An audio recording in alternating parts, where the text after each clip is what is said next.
Boa noite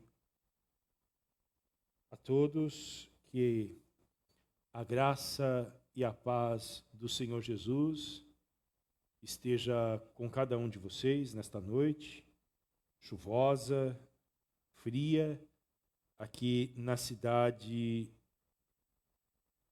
de Balneário Camboriú.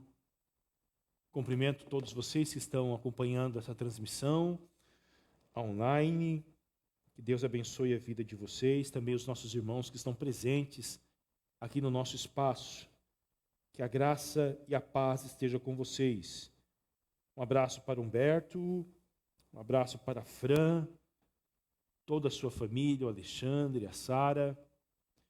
Que Deus abençoe a vida de vocês, meus irmãos. Quero convidá-los para que a gente possa orar e buscar a Deus nesta noite. Um abraço a Alessandra, que Deus te abençoe, Alessandra, abençoe você e toda a sua família, a Celita, a família do Wellington, nossos irmãos lá de Sorocaba, Zé Carlos, Marilza, que Deus os abençoe também em Cristo Jesus, nosso Senhor. Queridos, muitos relatos de sofrimento. Eu hoje fui inserido em um grupo de oração e de intercessão. E eu fiquei espantado com o número de pessoas da igreja lá de Florianópolis que estão com seus familiares internados nos hospitais em decorrência deste vírus. E nosso lamento, nossa tristeza. Tem uma senhora que esteve na nossa igreja um culto ou 2 cultos antes do fechamento agora dessa segunda onda, que ela é de Londrina, o nome dela é Fernanda, e ela está com seu pai, o senhor Osias, internado na cidade de Londrina, e ela me enviou um áudio agora à tarde, o estado dele é gravíssimo. Então, nós vamos ter um tempo de oração depois, e se você tem algum pedido para fazer, a Alessandra certamente tem um pedido pela sua prima, que está com câncer. Me faça lembrar o nome dela, Alessandra, se você estiver assistindo, se estiver online, para que a gente possa orar depois pela sua prima, tá bom? E orar, queridos, pela cidade de Saudade, essa tragédia terrível ocorrida essa semana, que sinceramente derrubou a todos nós. Orar pelo nosso irmão Luiz, que está de convalescença, se recuperando da cirurgia. Nós temos aí pautas e pedidos diversos de oração para fazer. Que nesta noite o Espírito Santo de Deus conforte o seu coração, te dê ânimo, te dê disposição, e que você possa concentrar a sua mente nesse instante para o estudo da palavra de Deus, com todo o povo de Deus reunido. Vamos orar? Rogar a inspiração do Espírito Santo sobre as nossas vidas. A Alessandra está falando da amiga dela, Eleia. Deixa eu marcar aqui o nome da Eleia e nós vamos orar por ela.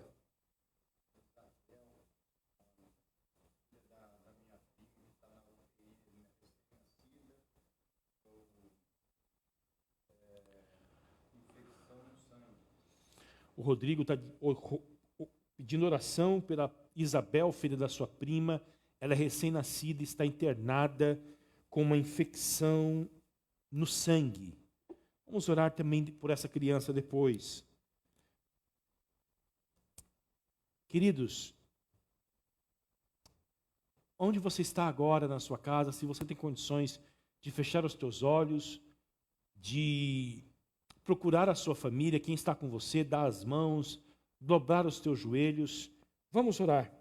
Pai Santo, aqui estamos nesta noite, mais uma vez, nos aproximando de Ti, Senhor, em oração.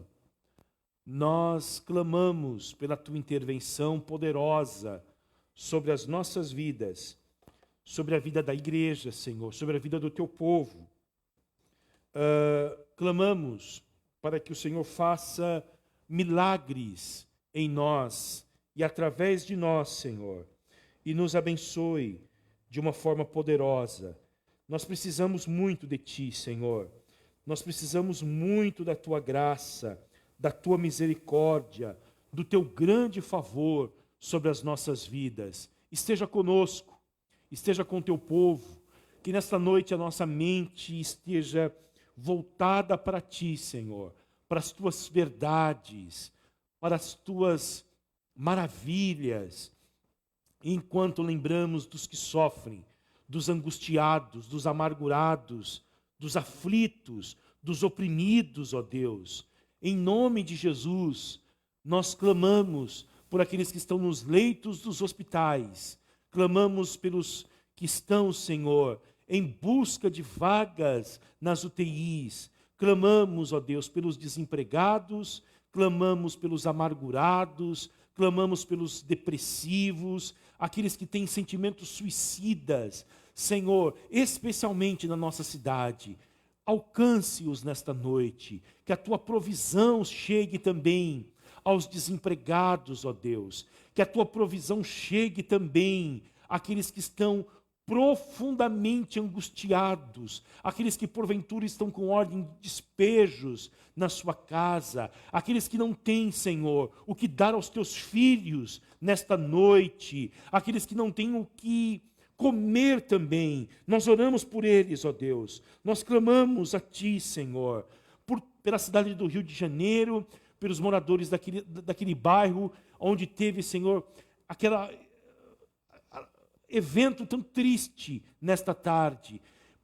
Mortos, entre eles policiais. Ó Senhor, nós oramos porque, infelizmente, nosso país vive não apenas uma crise sanitária devido ao vírus, mas sempre um constante conflito, Senhor, armado, entre traficantes, entre policiais. Senhor, sara a nossa nação, sara a nossa terra, Senhor. Nós pedimos a Ti, ó Deus, neste instante, pela vida da Fran, do seu esposo Alexandre, da Sara. Eles precisam de um milagre do Senhor.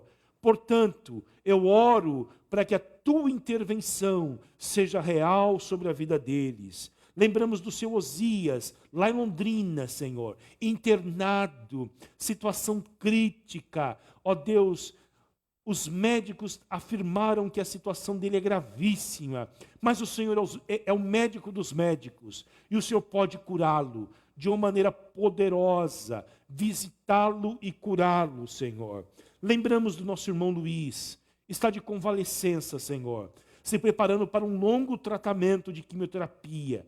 Que o Senhor alcance ele nesta noite, que o Senhor cure o Luiz. Senhor, o Senhor pode curá-lo de diversas formas. O Senhor pode curá-lo instantaneamente e pode curá-lo também através desse tratamento. Lembramos da Isabel, Senhor, bebezinha que está internada com uma situação gravíssima também. Alcance essa menina, Senhor. Faça um milagre na sua vida, para que, ó Deus, esta família possa dizer: só o Senhor é Deus. Oramos pela Eleia, que está com câncer e que foi entubada hoje à noite. Senhor, cure ela. Cure, Senhor. Renova o seu corpo. Restaura, Senhor, as células. Cure, Senhor. Faça regredir o avanço desta doença tão terrível e glorifique o Teu nome. É o que nós te pedimos, ó Deus. Nós clamamos a Ti, diante do sofrimento físico da nossa nação. Oramos, Senhor, pelos que perderam entes queridos hoje, para que o Senhor possa confortá-los, para que o Senhor possa trazer conforto. E lembramos da cidade de Saudade, aqui no nosso estado, Senhor, que nesta semana viveu essa tragédia tão terrível. Nós pedimos o consolo do Espírito Santo sobre os pais dessas crianças, os familiares daquelas professoras.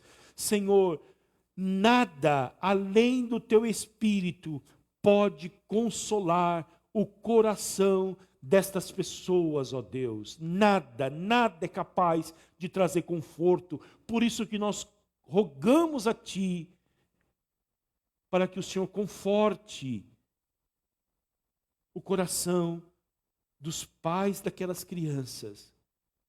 Aquela criancinha que ainda está internada, Senhor. Nós oramos por ela e pedimos que a Tua bênção esteja sobre essa cidade, Senhor.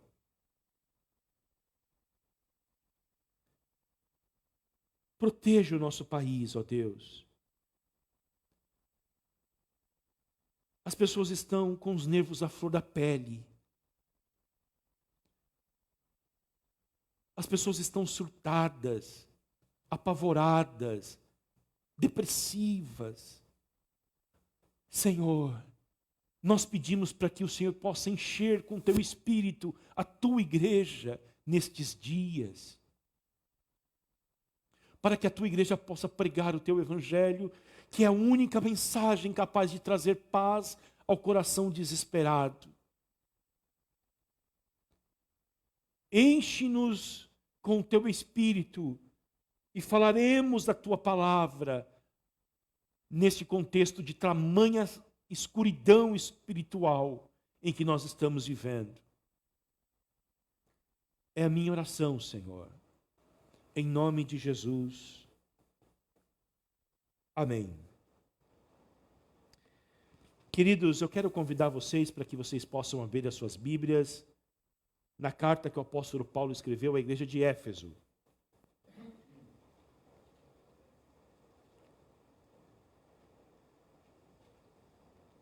Efésios capítulo 5, versículo de número 21, e nós vamos ler até o versículo 33, e será base para as próximas semanas deste mês de maio, em que nós vamos estudar sobre casamento e família. Tá bom? Hoje nós vamos ver os fundamentos bíblicos para um casamento. Nas próximas semanas, o papel da mulher, o papel do marido, depois o papel dos pais na educação dos filhos e o papel dos filhos em relação aos seus pais, tá bom? Teremos aí longas semanas pela frente e eu tenho orado para que o Senhor fale conosco, abençoe os nossos casamentos, faça os maridos mais apaixonados pelas suas esposas amando cada vez mais os seus maridos, e que fruto disso seja mais crianças na nossa igreja, mais gravidez. Que haja pedidos de casamento, viu, Rodrigo? Os que estão namorando, tomam coragem de pedir os seus cônjuges, os casamentos em crise sejam curados.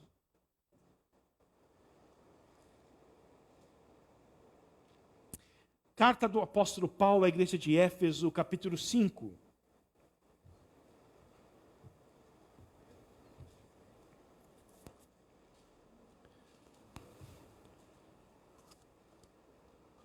Versículo de número 21. Olha o que o apóstolo diz: sujeitem-se uns aos outros no temor de Cristo. Esposas, que cada uma de vocês se sujeite a seu próprio marido, como ao Senhor. Porque o marido é o cabeça da esposa, como também Cristo é o cabeça da igreja, sendo ele próprio o salvador do corpo. Como, porém, a igreja está sujeita a Cristo, assim também a esposa se sujeite em tudo ao seu próprio marido. Maridos, que cada um de vocês ame a sua esposa, como também Cristo amou a igreja e se entregou por ela, para que a santificasse, tendo-a purificado por meio da lavagem de água pela palavra, para apresentar a si mesmo como igreja gloriosa, sem mancha, nem ruga, nem coisa semelhante, porém santa e sem defeito. Assim também o marido deve amar a sua esposa, como ama o próprio corpo. Quem ama a esposa, ama a si mesmo. Porque ninguém jamais odiou o seu próprio corpo. Ao contrário, o alimenta e cuida dele, como também Cristo faz com a igreja, porque somos membros do seu corpo.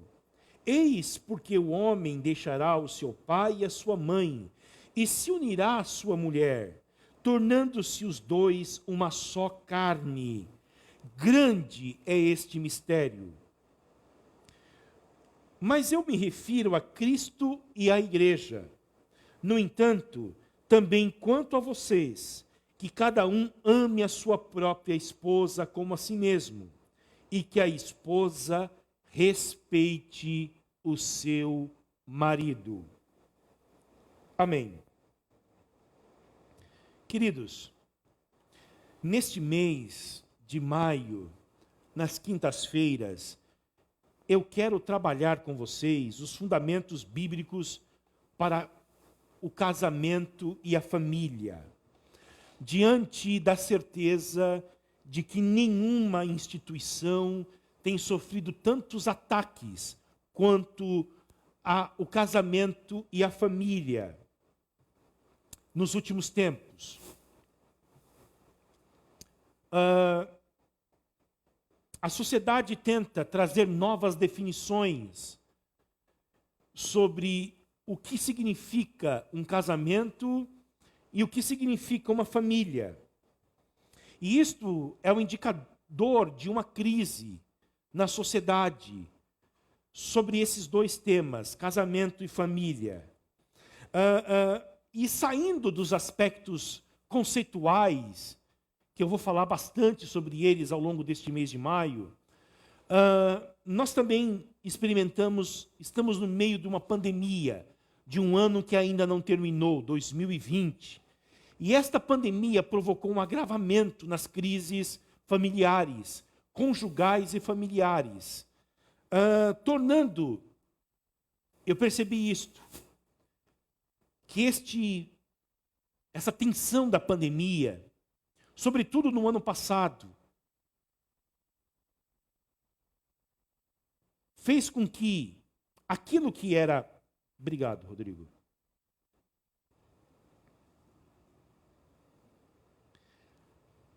Aquilo que era bom, os casamentos bons,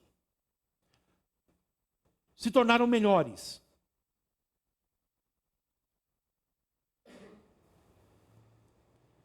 Como eu gostaria de ter um tempo, só eu e a minha esposa, em casa, como muitos tiveram. No meio da pandemia, nós estávamos com um recém-nascido. Uma correria. Mas imagine você com o teu cônjuge, tendo tempo de qualidade com ele, para orar, para ler a Bíblia, para cuidar dele, um do outro. Que bênção! Então, aquilo que era bom se tornou melhor. Agora, o que era ruim se tornou pior. Os divórcios, os conflitos, as agressões às mulheres, as tensões entre pais e filhos, agregados. Então, esse é um grande desafio. Uma sociedade em crise, tentando conceituar o que é, trazer novos conceitos e novas definições sobre o que é casamento e o que é família. Uma sociedade desorientada. E a igreja não está imune a isto, infelizmente. Esses dias, o pastor Hernandes Dias Lopes apresentou dados em uma mensagem, em uma pregação, que eu não tive tempo de escutá-la inteira, mas mostra, queridos, que as famílias da igreja também vivem uma grande crise. Porque o número de divórcio entre os cristãos, proporcionalmente, não fica muito atrás dos não cristãos.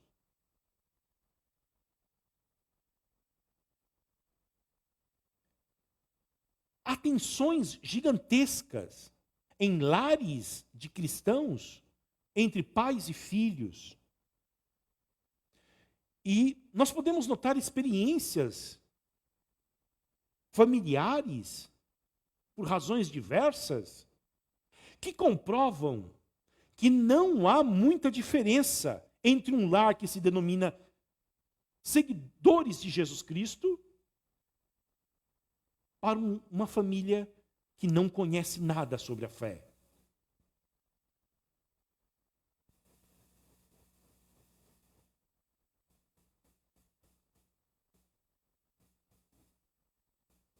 A igreja está se tornando cada vez mais parecida com a sociedade secular. No primeiro século da nossa era, houve um pastor chamado Justino Mártir, que escreveu uma defesa do cristianismo.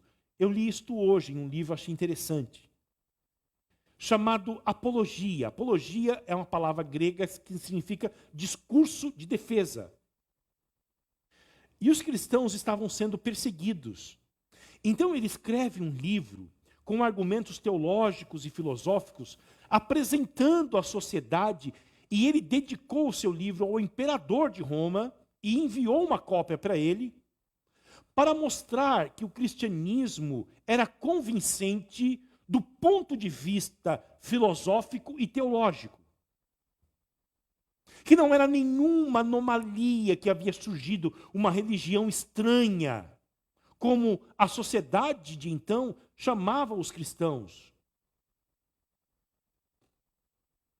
Mas ele não apenas desafia a mente dos seus leitores, mas ele diz o seguinte: eu desafio para que vocês conheçam a vida exemplar dos seguidores de Jesus Cristo. Não apenas leiam o meu livro e encontrem proposições filosóficas e teológicas que validam o cristianismo como uma religião confiável, mas eu peço para que vocês conheçam a vida dos seguidores de Jesus e vocês verão que eles vivem uma vida exemplar.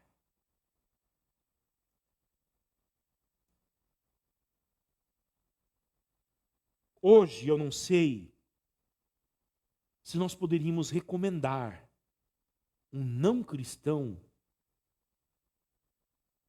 a passar uma semana na nossa casa, se ele quisesse aprender alguma coisa sobre o cristianismo. Porque no passado, quando uma pessoa queria saber sobre Jesus, ela ia na casa dos cristãos. E ela observava como que os maridos cuidavam das suas esposas.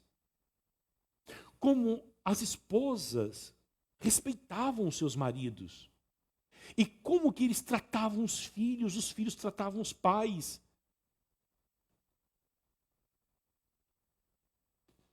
Não era apenas encher a cabeça das pessoas de ideias sobre Jesus, mas era demonstrado na prática, na vida. E a pergunta que eu faço, se alguém quisesse conhecer o cristianismo e fosse na sua casa, ela iria ter uma experiência com o cristianismo verdadeiro?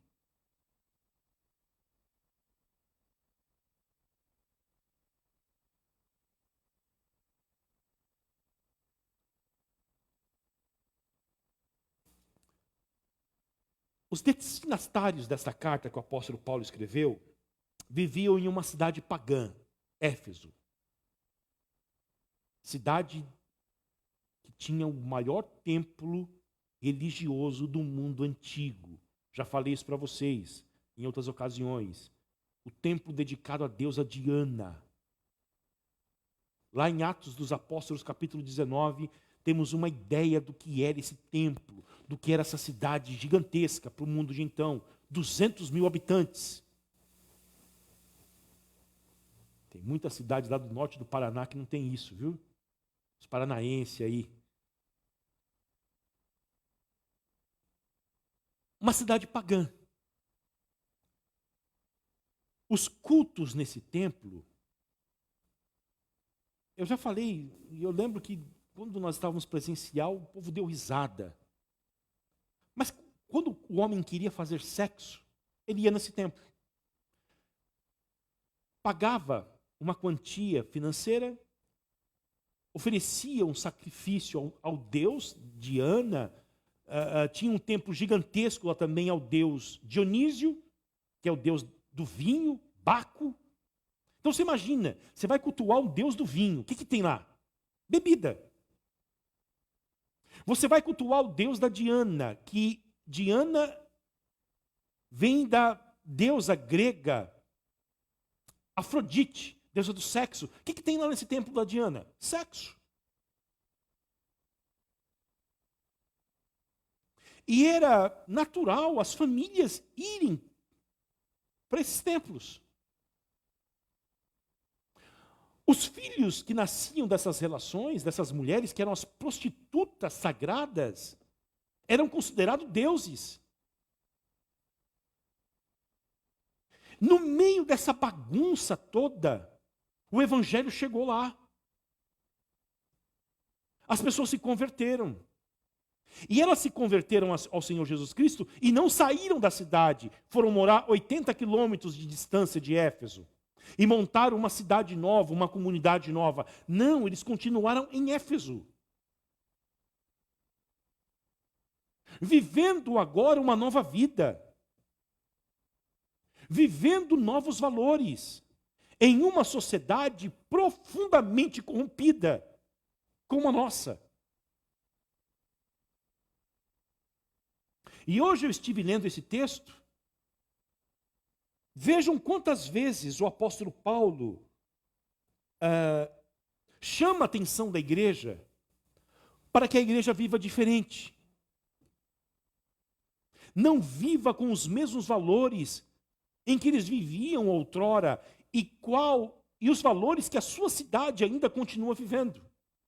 Porque o que fascina no cristianismo e faz com que as pessoas de fora queiram conhecer Jesus, não é viver do jeito em que a sociedade vive. É o modo diferente da igreja de viver que chama a atenção dos que estão lá fora.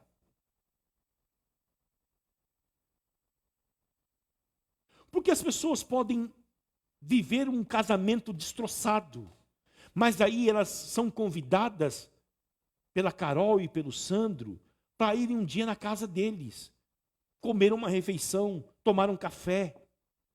E elas vão observando, a partir da convivência com um casal aqui da igreja, como o Carol e o Sandro, Rodrigo e a Josi.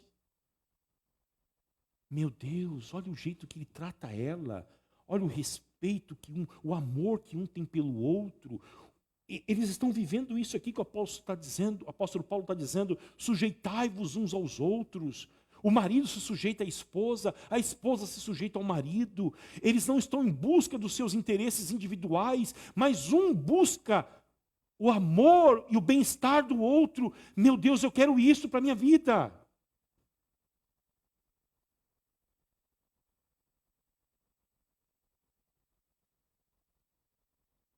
Vejam comigo, capítulo 5 de Efésios. O que o apóstolo Paulo fala? Olha só. Na verdade, o capítulo 4. Olha o que ele diz, versículo 1. Depois de apresentar a doutrina nos 3 primeiros capítulos e falar de tudo aquilo que Deus já fez por nós, No capítulo 4, 5 e 6 de Efésios, Paulo vai falar o que nós devemos fazer à luz daquilo que Deus já fez por nós. Porque o cristianismo é isto. Nós temos um ideal de vida, não para alcançar a salvação, mas nós vivemos diferentes porque nós já fomos alcançados por Deus. Nós não estamos fazendo nada para ganhar o favor de Deus, mas porque nós já ganhamos o favor de Deus, nós vivemos diferentes.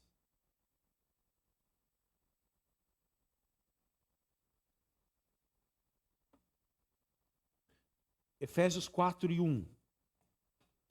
Por isso, eu, o prisioneiro no Senhor, peço que vocês vivam de maneira digna da vocação a que foram chamados.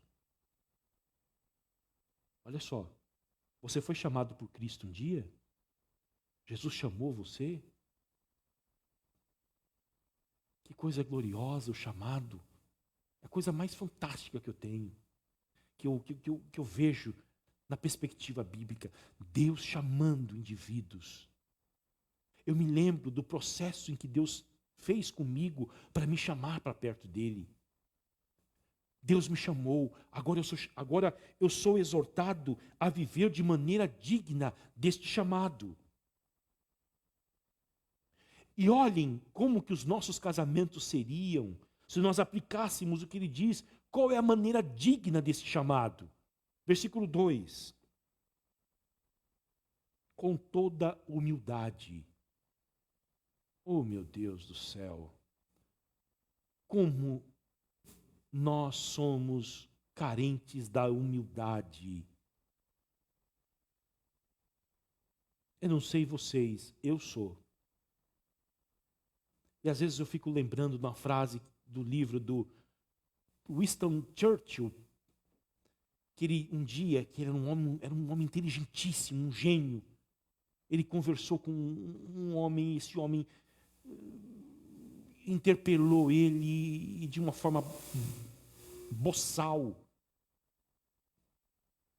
E o Churchill olhou para ele e falou assim: que sujeitinho, tem todos os motivos para ser humilde, mas ele não aceita ser humilde. E às vezes eu me lembro disto. Eu tenho todos os motivos para não levantar o meu nariz do chão. Mas eu insisto com o meu orgulho. A segunda coisa me quebra, além da humildade, mansidão. O que é mansidão? Imagine como os nossos casamentos, eu não sei os seus, mas como os nossos, acho que no geral, precisa disto, mansidão. O que é ser manso? É ser capacho dos outros? Não. Mansidão é ter a força sob controle.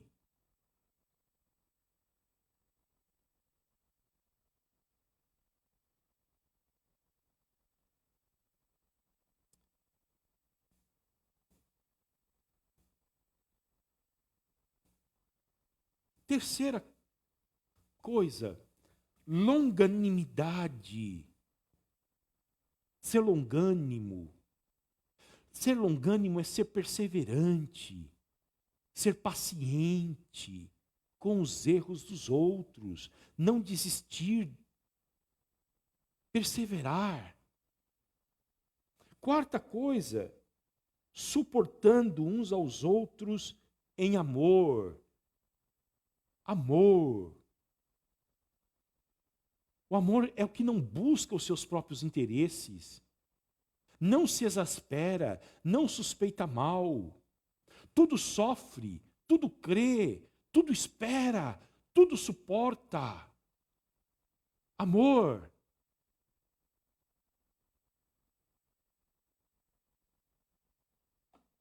Vamos ver comigo. Capítulo de número 4, versículo 17.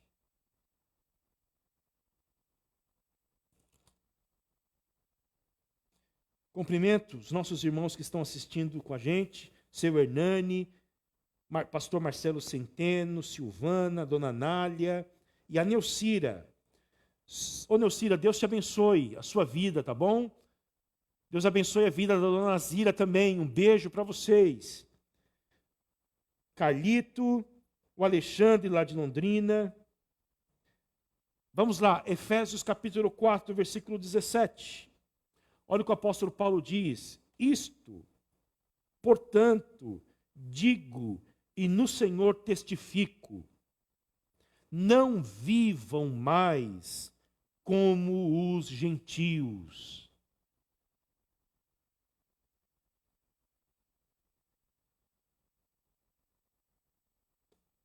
Não vivam mais como aqueles que não conhecem a Deus, aqueles que não valorizam o casamento, aqueles que desprezam a família, aqueles que colocam os seus interesses pessoais acima dos interesses coletivos.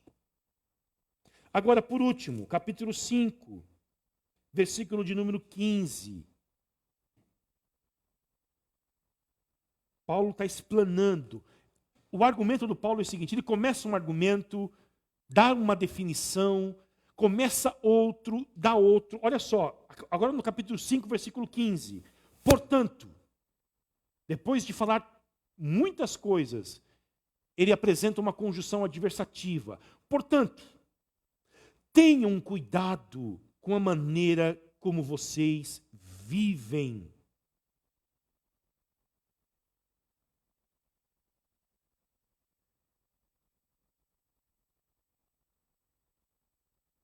A igreja é chamada para viver uma vida diferente. Um teólogo canadense que eu gosto muito diz que a igreja é uma comunidade de contraste, diferente. Assim como em Éfeso, como em Balneário Camboriú, os valores cristãos são desprezados. Lá em Éfeso, o que valia a pena, que era uma cultura influenciada pelos romanos e pelos gregos, era os direitos individuais, a busca pelo prazer e a busca desenfreada pela felicidade. Mudou alguma coisa hoje? Os meus direitos, a minha vida, os meus sonhos, individualismo. Busca pelo prazer a qualquer custo. Por que eu vou abrir um parêntese. Por que as pessoas estão tão perturbadas com essa pandemia? Nós estamos. Porque nós somos uma sociedade hedonista. Nós não aguentamos privações. Não aguentamos. Imagine se a gente vivesse numa guerra. Racionamento de água, de luz, de comida. Nós achamos um absurdo ficar em casa.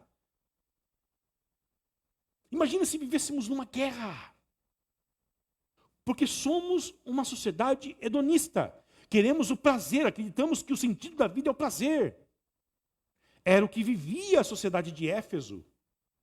Casamento para eles era prazer. E uma busca também desenfreada pela felicidade individual. O que torna os relacionamentos profundamente descartáveis. Porque à medida que o outro não me faz feliz, eu descarto ele.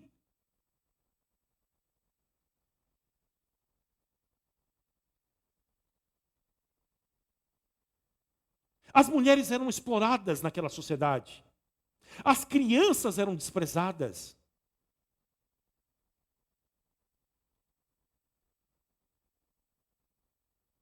E qual era o desafio desta igreja? Qual é o nosso desafio hoje? Como que nós vamos viver diferentes e testemunhar do Evangelho, e não apenas testemunhar do Evangelho, mas experimentando as bênçãos de Deus no casamento e na família. Porque nenhum sucesso mundano compensa a experiência de um casamento fracassado e de uma família destroçada. E Deus deseja formar famílias fortes. Deus deseja formar famílias abençoadas, que sirvam de luz para esta sociedade que vive nas trevas. Eu penso que nós precisamos de duas coisas, queridos. Nós precisamos da palavra de Deus, porque o fracasso hoje na igreja, não estou falando da sociedade, porque a sociedade despreza a palavra de Deus. É como a sociedade de Éfeso. Mas na igreja, a falta de conhecimento bíblico sobre o que é um casamento, o que é uma família, os deveres da mulher, os deveres do homem, as responsabilidades em relação aos filhos, e não apenas a falta de conhecimento, mas a falta de trazer este conhecimento para a prática. Porque não é apenas conhecer, é praticar.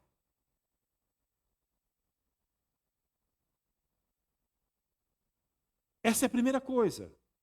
A segunda, nós precisamos do poder do Espírito Santo para viver à altura desses ideais que a Bíblia apresenta. Vai falar para uma mulher que ela tem que ser sujeita ao seu marido. Se ela não tiver o Espírito Santo, ela bate em você. Ela esperneia, ela xinga, ela grita. Vai falar para um homem que ele tem que amar a sua esposa. Ele pode falar, tá bom, é o amor que eu aprendi em Hollywood? Nos seriados do Netflix? Não, é amar a sua esposa como Jesus Cristo amou a sua igreja. Estar disposto a ser crucificado pela tua esposa. Ah, ele não vai aceitar. Não quer. Esposas, o teu marido aqui na igreja vai ser ensinado a amar você de tal forma, tá bom? Que ele esteja disposto a morrer por você. Exija isto para Deus, Josi, não é do Rodrigo não. Fala, Senhor, transforme o meu marido a cada dia para que ele esteja disposto a morrer por mim.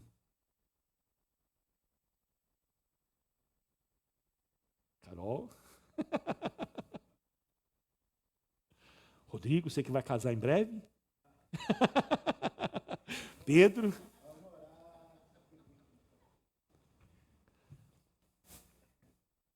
Então nós precisamos da palavra de Deus e do Espírito Santo. Deus nada faz, Sandro, sem a palavra e o Espírito. Vocês viram o que eu falei? Nós precisamos da palavra de Deus, conhecimento e aplicar. Mas como que nós aplicamos ela? Através do Espírito Santo. Tá bom? E o meu objetivo nesta noite, ainda que breve, nós vamos mergulhar nesses textos aqui. E eu estou preparado para uma guerra. Meu objetivo hoje é mostrar, ainda que rapidamente, uma visão aérea sobre o casamento, tá bom? O que é o casamento, o que a Bíblia entende sobre o casamento e como que nós podemos ser diferente dessa cultura circundante.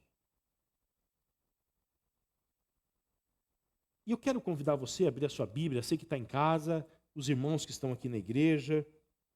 Gênesis, lá do início. Primeiro livro da Bíblia, capítulo de número 2.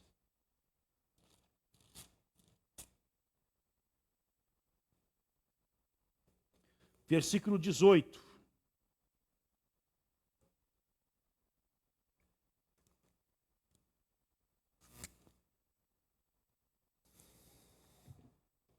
Até o 24.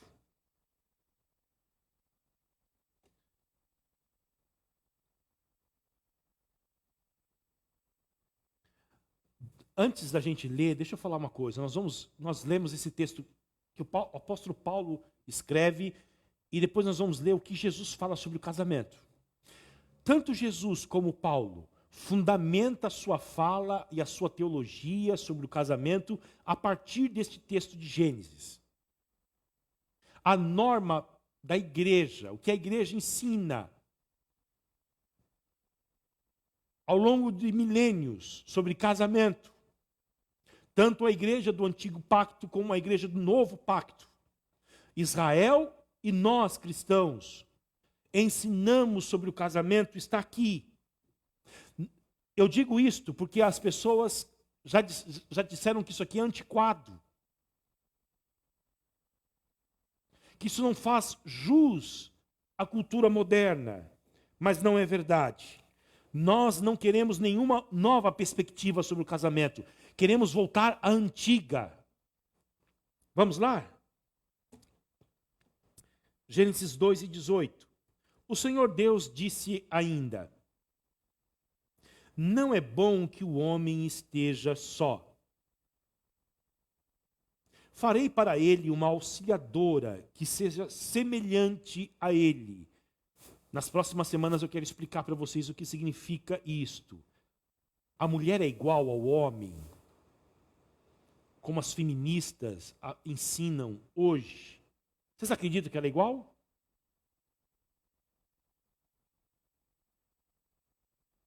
É igual? Não.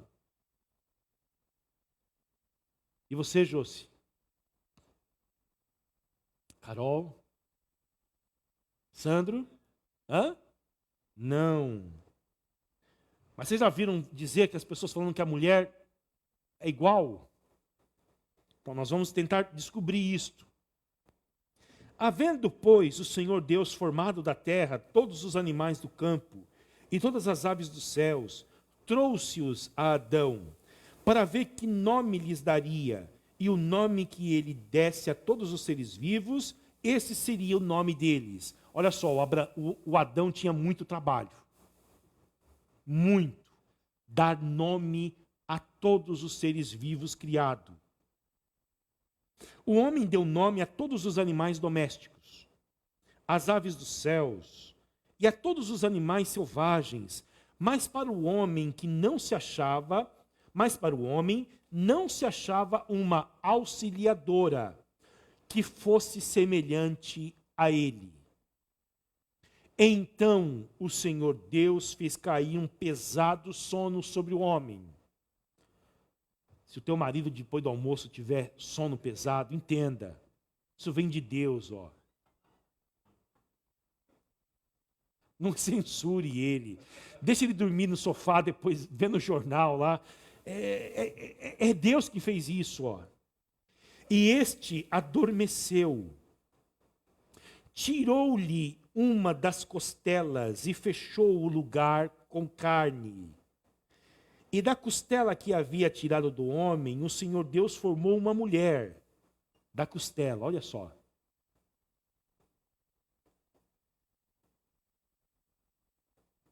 De uma costela. Pensou, Sandro? Se ele tira 3, 4?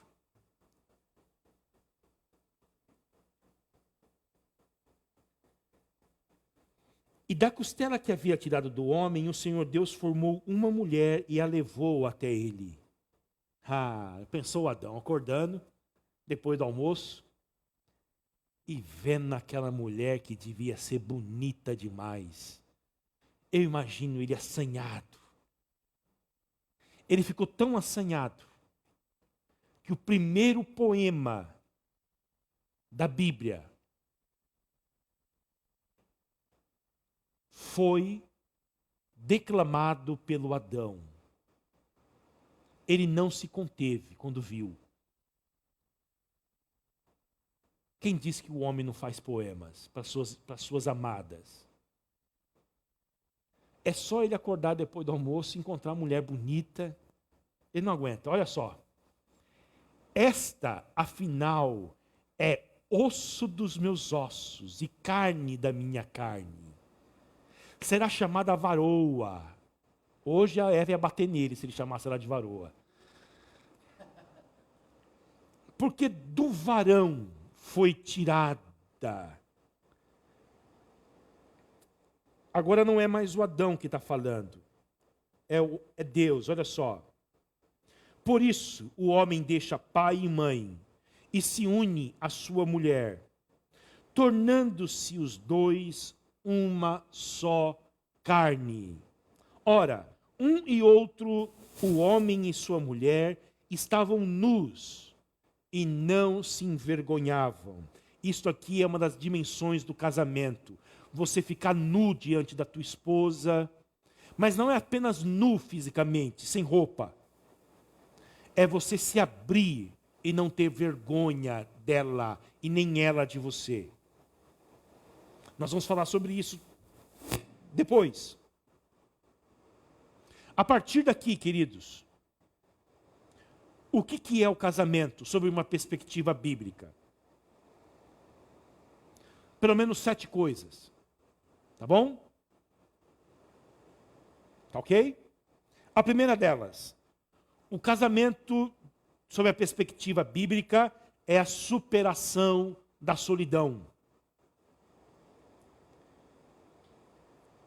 Deus fez o Adão, deu trabalho para ele, colocou ele em um paraíso. Deus tinha comunhão com este homem, falava com ele, interagia com ele. Entretanto, Deus percebeu que esse homem não estava bem. E ele disse: não é bom que o homem esteja só.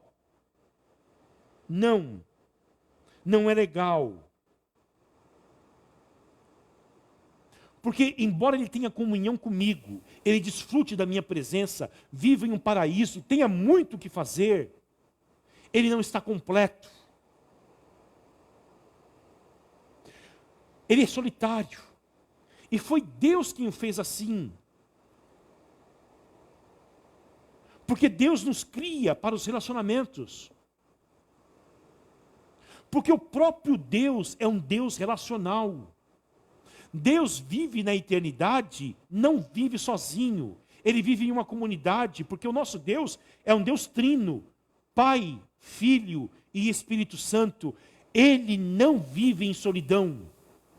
E cria o homem à sua imagem e sua semelhança para também viver em relacionamentos comunitários.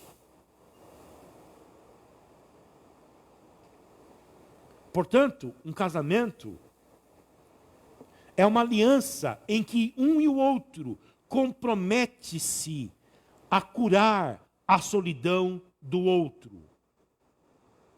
Ok? Segunda coisa,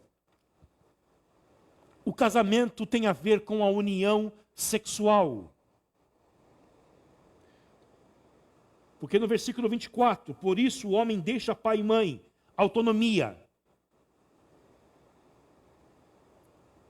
Quando eu vou aconselhar casais que vão se casar, eu pergunto para eles: você já tem condições de deixar a casa do papai e da mamãe? É autônomo? Já? Se unir a uma mulher, e olha só, o objetivo é tornar os dois uma só carne. E quando que se torna uma só carne? No ato sexual. Por isso que a tradição e a igreja cristã entende, as escrituras sagradas, que o casamento é o ato sexual. E por isso que a igreja entende-se que os jovens não devem ter relações sexuais antes do casamento.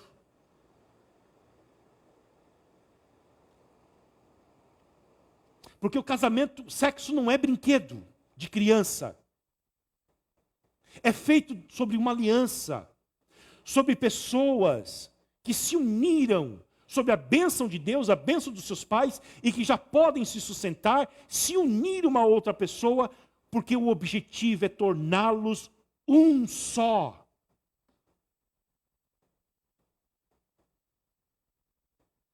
Abram a Bíblia de vocês comigo em 1 Coríntios, capítulo 7.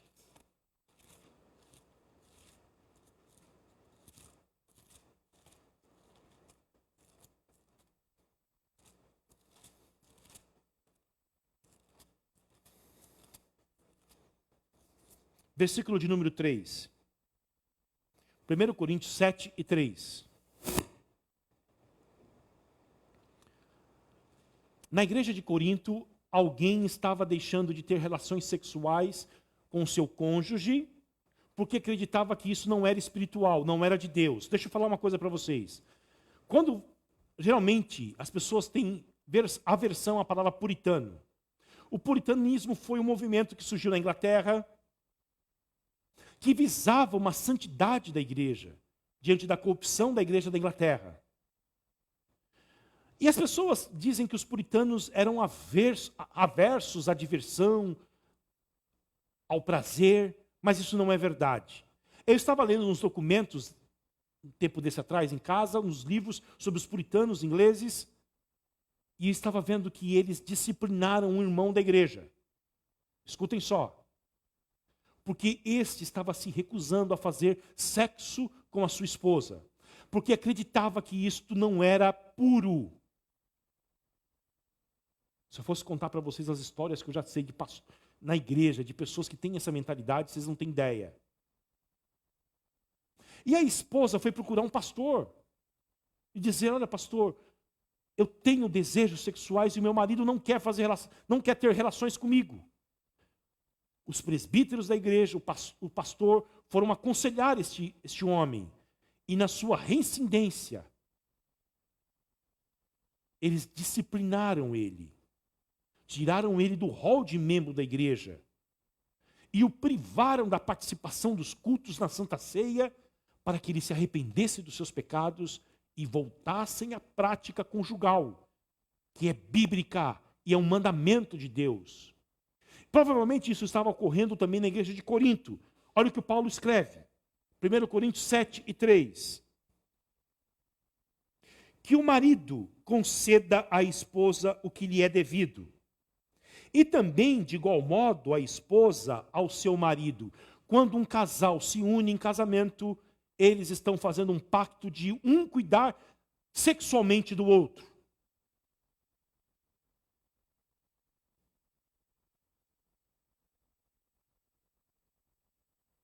A esposa não tem poder sobre o seu próprio corpo, e sim o marido. O corpo da esposa deixa de ser dela, é do marido. E também, de igual modo, o marido não tem poder sobre o seu próprio corpo, e sim a esposa.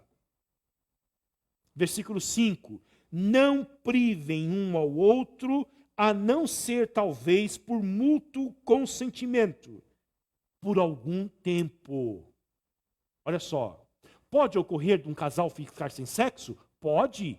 Mas Paulo está dizendo, isso tem que ter mútuo consentimento e não pode ser permanente. Tá bom, mulher?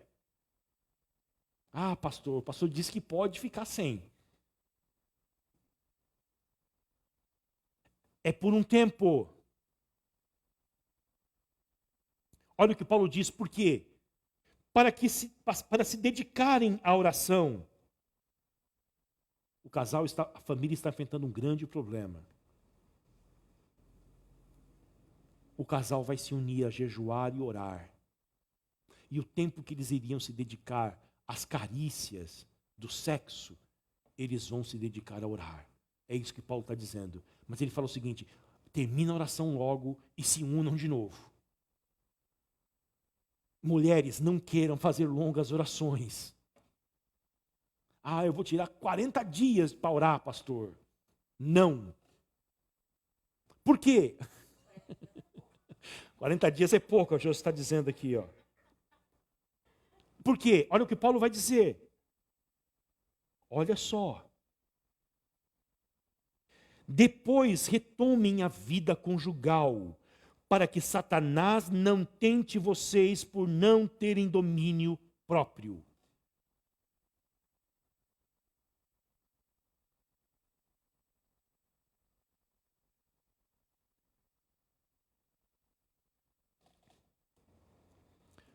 A relação sexual traz muitos benefícios. Espiritualmente também. E um deles, prático, é que ela inibe a tentação, a falta de domínio de um dos cônjuges. Eu me lembro de ir no encontro de casais, e o pastor Augusto Nicodemos estava falando. Foi ele e o pastor Hernandes. E o pastor Augusto disse que ele pastoreou, em uma das igrejas que ele pastoreou, havia um homem muito rico. E ele tinha um iate. E esse iate era só para pesca. Esse homem pescava em alto mar e ele ia com o barco dele, tirava uns dias, longos dias, na verdade, ia para alto mar.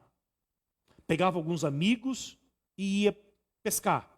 E era um homem muito crente, dedicado à família, à esposa.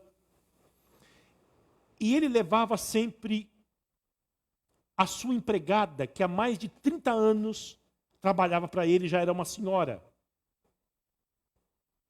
Ela cozinhava nos dias que eles estavam no mar. E um dia o pastor foi perguntar para ele, mas você não acha que você passa muito tempo longe de casa? Isso não é perigoso para o seu casamento? Você não pode ser tentado a ficar longe da sua esposa?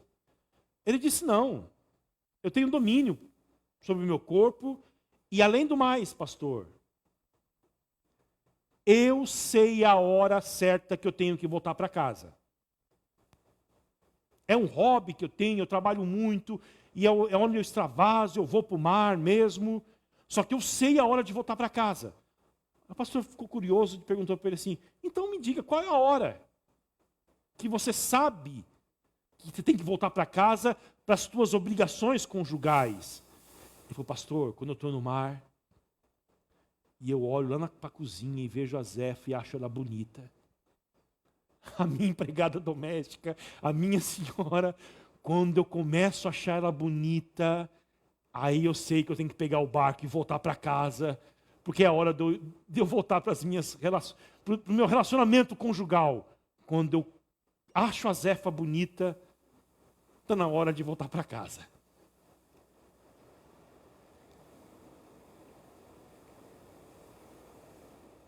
Terceiro lugar. Além do casamento ser a superação da solidão, é a união sexual, o casamento bíblico é heterossexual.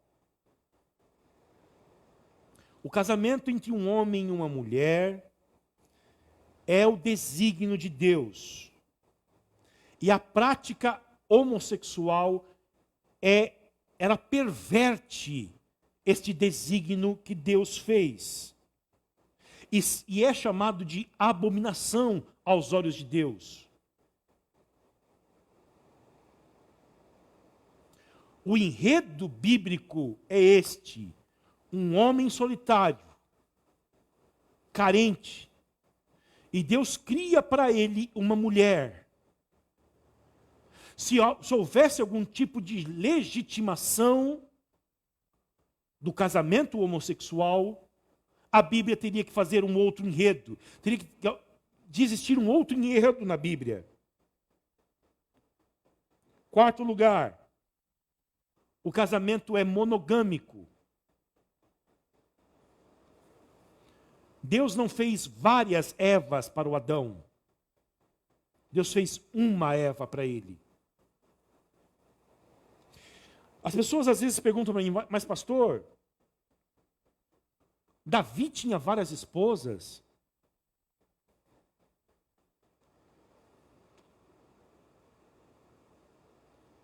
Salomão tinha 300 esposas, 700 concubinas. Deus tolerava essa prática, mas isto nunca foi o plano dele. E os homens que desobedeceram a ele e tiveram esta conduta, tiveram um fim terrível com estas mulheres. Davi e o seu filho Salomão. Nós temos o exemplo do Jacó. 2 esposas, 2 concubinas. O Abraão, que teve a sua concubina empregada e teve um filho desta mulher. E do filho desta mulher, até hoje os seus descendentes estão em guerra. Porque os filhos dessa mulher são os descendentes dos árabes e os filhos do Abraão são os descendentes dos judeus. Estão em guerra até hoje. O plano de Deus, uma Eva para o Adão. E este plano monogâmico exclui todo tipo de aventura sexual fora do casamento. Quinto lugar, o tempo já não permite mais. O casamento é vitalício aos olhos de Deus.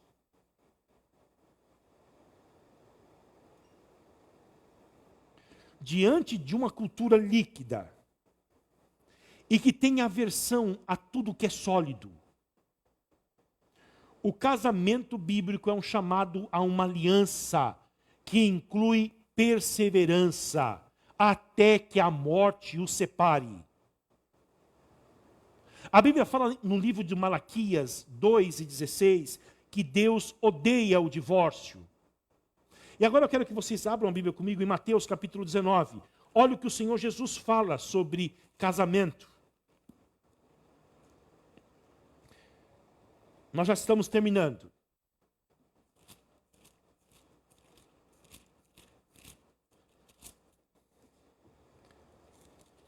Mateus 19, versículo 4.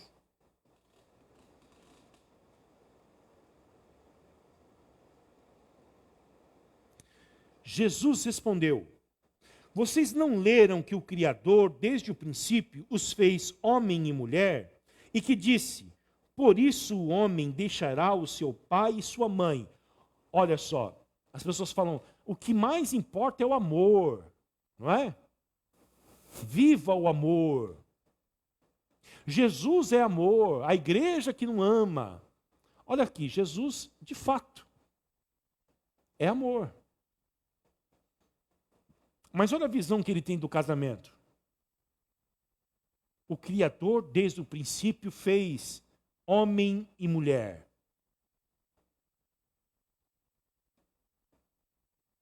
E disse, por isso o homem deixará o seu pai e sua mãe e se unirá à sua mulher, tornando-se os dois uma só carne. De onde Jesus tira essa experiência e esse conhecimento? Da Bíblia, Gênesis.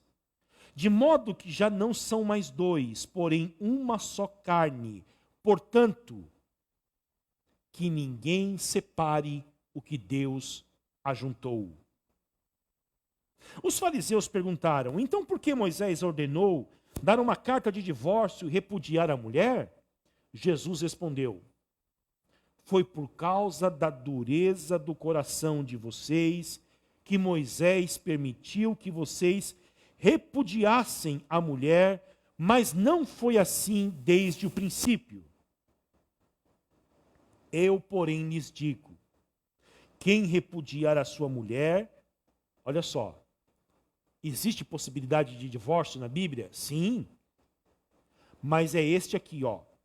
Não sendo por causa de relações sexuais ilícitas e casar com outra, comete adultério.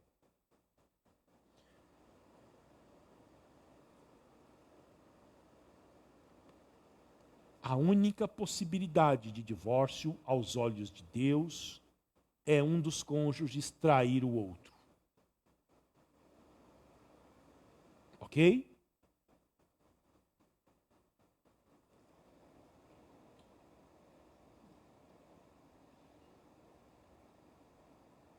O casamento, queridos, eu estava pensando isso hoje à tarde, é um ataque direto à cultura do eu.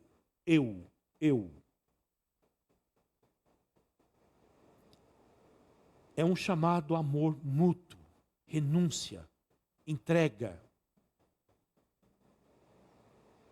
Por fim, o tempo não permite mais. O casamento é uma expressão do relacionamento entre Jesus e a sua igreja. Voltamos para Efésios, capítulo 5. E eu vou pedir para que vocês leiam em casa isso, tá? Semana que vem nós vamos ver de novo a visão do casamento. Versículo 32. Paulo diz o seguinte: grande é este mistério. Mas eu me refiro a Cristo e à igreja. O casamento, queridos, é uma fotografia daquilo que Deus fez em Cristo para a sua igreja. Cada vez que uma família vive a expressão máxima do casamento, em que uma esposa respeita profundamente o seu marido, é submissa a ele, e esse marido ama sacrificialmente esta esposa, está sendo tirada uma foto que expressa aquilo que Jesus Cristo fez pela igreja. Não é a foto do Netflix. Não é a foto de Hollywood. Dos atores do cinema, da Globo, das novelas. É a foto do Evangelho. O casamento é um reflexo direto do Evangelho de Jesus Cristo, que enviou o seu Filho para resgatar uma noiva perdida, desorientada, e trazê-la para si, para morar com ela um dia eternamente. Se uma mulher não é submissa ao seu marido, se um marido não ama a sua esposa, e eles se dizem cristãos, a imagem que eles estão passando para o mundo é a imagem de um Deus que não é submisso ao seu pai e que não ama sacrificialmente a sua igreja. E não é isto que Jesus Cristo fez por nós. O teu casamento é um reflexo daquilo que Jesus Cristo fez por nós. Nas próximas semanas, nós vamos avançar nisto. Tá bom? Que Deus abençoe. Nenhum casamento é aquilo que deveria ser. Mas graças a Deus, que Deus tem conservado o seu casamento. Porque é um grande milagre duas pessoas estarem juntas tantos anos. Agradeça a Deus. Mas também você pode pedir hoje à noite para que Deus faça uma fotografia muito bonita do seu casamento, para que Ele mostre nessa cidade perdida e desorientada o que é um casamento. Vamos orar? Pai querido, nós estamos aqui, Senhor, pedindo a Tua graça, Tua misericórdia sobre as nossas vidas.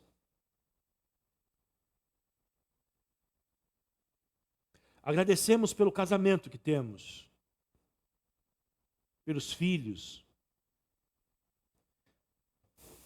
Agradecemos porque o Senhor tem cuidado de nós. Mas, de igual modo, nós oramos para que o Senhor abençoe as nossas relações de igual modo, de tal modo que a gente reflita a glória do Evangelho. Enche-nos com Teu Espírito, revela-nos a Tua palavra, e que a gente possa aplicar esta palavra nos desafios do dia a dia da nossa vida. Sem o Teu Espírito e a Tua palavra, nossos casamentos serão como o casamento dos pagãos. Mas não é este o Teu propósito. Por isso eu te peço, em nome de Jesus, encha-nos com o Teu Espírito e revela, ilumine a Tua palavra em nós. Esta é a minha oração, em nome de Jesus. Amém e amém. Que Deus te abençoe. Domingo nós estaremos de volta às 19h30. Que Deus abençoe a sua vida em Cristo Jesus.